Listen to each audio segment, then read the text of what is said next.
શિયાળને જોયું છે? હા. ક્યાં રહે શિયાળ? જંગલમાં. ક્યાં રહે? જંગલમાં. શિયાળ અને કાગડો બે રોજ મળતા અને બે ફ્રેન્ડ હોય છે. એક દિવસ કાગડાભાઈને બહુ ભૂખ લાગી અને અત્યારે ભાદરવો મહિનો હોય ને ત્યારે ખીર અને પૂરી કાગડાભાઈને બધાય નાખે. શું નાખે? પૂરી અને ખીર. સરસ. પૂરી અને ખીર નાખે. કાગડાભાઈ તો ઉડતા ઉડતા બાજુના ગામમાં ગયા. ત્યાં ખીર અને પૂરી હતી તો ખીર ખાધે અને પૂરી ચાંચમાં લઈ આવ્યા. શું લઈને આવ્યા કાગડાભાઈ? પૂરી. શું લઈને આવ્યા? પૂરી. ચાંચમાં લઈને આવ્યા.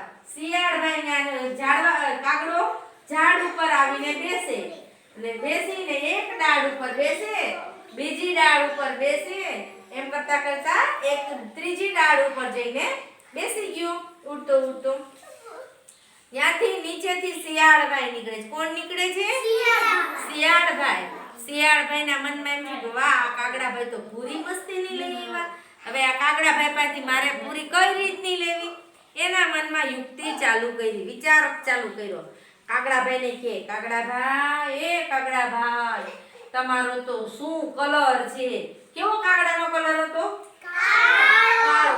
તમારો તો કોઈ મસ્ત મજાનો કલર, એવો મસ્તીનો કલર છે તમારો.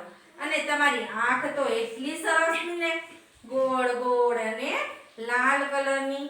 અને એમાંય વળી તમારી ચાંચ તો એવી નાજુક અને નમણી. તમારી ચાંચમાં છે ને એટલું વણાટ પડેલું છે જરીક જેટલું. તમારી લાંબી એવી ચાંચ. કોણ વખાણ કરતું હતું કાગડાના?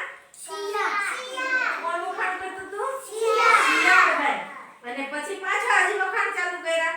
તમારી તો કોઈ ચાંચ, એટલી મસ્તીની ચાંચ. અને એમાંય તમારો કંઠ તો એવો સરસનો ને, તમે તો એવું સરસનું ગીત ગાવ ને તો મને તો સાંભળવાનું જ મન થાય. ને કાગડાભાઈ તો ફૂલાણા માંડ્યા, કા કા કા કા કરવા માંડ્યા અને માંડ્યા ઉડવા. મોઢામાં શું હતું કાગડાના મોઢામાં? પૂરી. પૂરી ક્યાં પડી ગઈ? નીચે. કોણે લઈ લીધી? શિયાળભાઈ.